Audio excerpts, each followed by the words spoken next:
देखु ओडिशार पूर्वतन मुख्यमंत्री तथा विरोधी दल नेता श्री नवीन पट्टनायक सर्वसाधारण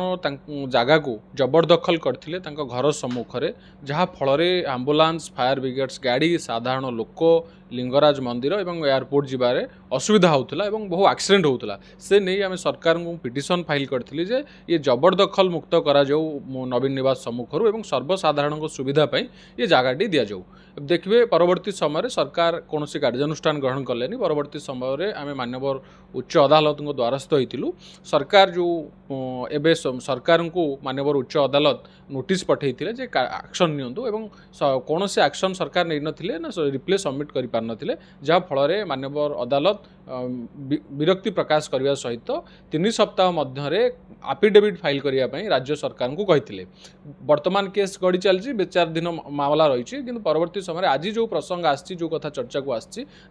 सरकार पक्षर मतामत लोड़ाई गृह विभाग एवं पुलिस कमिशनर एवं ट्रैफिक डीसीपी एवं भुवनेश्वर डीसीपी मतामत लोड़ाई आउे कौन हो पार। आपण प्रथम कथा देखु सरकार एक्शन नौना गोटे मतामत लड़ा चलती ठीक अच्छे जब सरकारी प्रशासनिक प्रक्रिया होता ही पारे चलू आमर असुविधा नहीं किंतु आपण मैंने जदि मूल प्रसंग देखिए माने जो वर्तमान मुख्यमंत्री रही श्री मोहन चरण माझी बासभवन अनेक सुरक्षाकर्मी अच्छा बासभवन ठू 3 गुण हूँ नवीन निवास 2-4 एकर जगह आज्ञा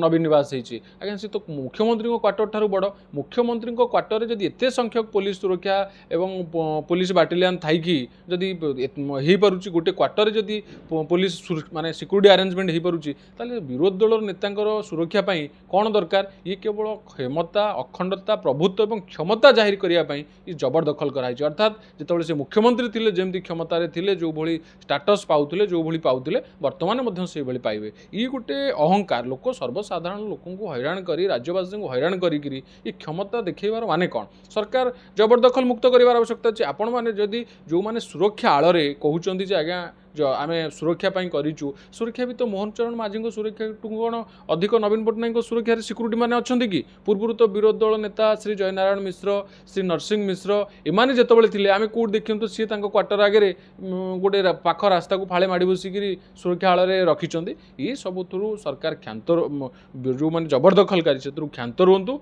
सरकार कार्यानुष्ठान ग्रहण करूँ आम आशा करुचु आम पॉजिटिव अच्छु राज्यवासी चाह रही सरकार जबरदखल मुक्त करेंगे और जबरदखलकारी विरुद्ध में कार्यानुष्ठान ग्रहण करेंगे। एयरपोर्ट अथॉरिटी प्रॉपर्टी था से समय मुख्यमंत्री तत्काल मुख्यमंत्री असुविधा होता निहत प्रॉपर्टी रिटर्न आसो हाईकोर्ट द्वारा जो अधीन को आसो सरकारी ओडिशा सरकार रखो ना एयरपोर्ट अथॉरिटी की रिटर्न कर नहीं से एयरपोर्ट अथॉरिटी जगह प्रथम कथा प्रथम मूल खाता है परवर्ती समय राज्य सरकार एयरपोर्ट अथॉरिटी को जो एयरपोर्ट अथॉरिटी से जगह आनिले एवं से जगह बदल में गोटे भीमपुर मौजारे गोटे जगह एयरपोर्ट अथॉरिटी की देले एमाने जेतेबेले मागी केंद्र कैबिनेट को केंद्र कैबिनेट मंजूरी देइथिला एवं से रास्ताटी को जो जगहटी को राज्य सरकार को देइथिला नवीन पट्टनायक को देई नथिला माने नवीन आम ओडिशा सरकार भीमपुर मौजारे गोटे जगह को केंद्र सरकार एयरपोर्ट अथॉरिटी की देले जो केंद्र कैबिनेट बसला केंद्र कैबिनेट आंकु रास्ता देते राज्य सरकार को देते नवीन पट्टनायक को देई नथिले तेणुक बर्तमान ये राज्य सरकार जगह राज्य सरकार सर्वसाधारण जगह सर्वसाधारण रास्ता यहाँ तेणुक सर्वसाधारण सुविधा जो जबरदखल जबरदखल हटाइवाई आम दाबी करुँ।